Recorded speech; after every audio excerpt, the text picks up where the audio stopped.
Amigo tours and ট্রাভেলসের Darjeeling ট্যুরে আমরা এখন গোপালধারা টি গার্ডেনে।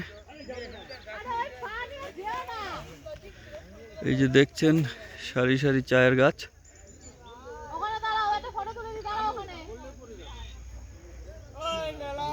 এই চা পাতাগুলো কিন্তু আলাদা।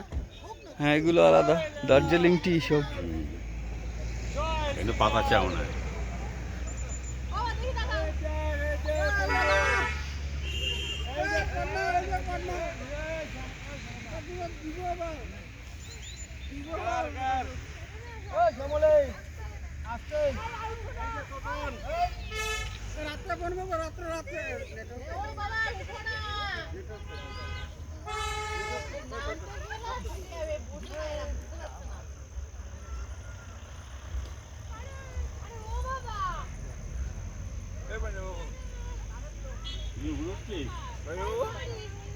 হ্যাঁ বলো, কি বলছো?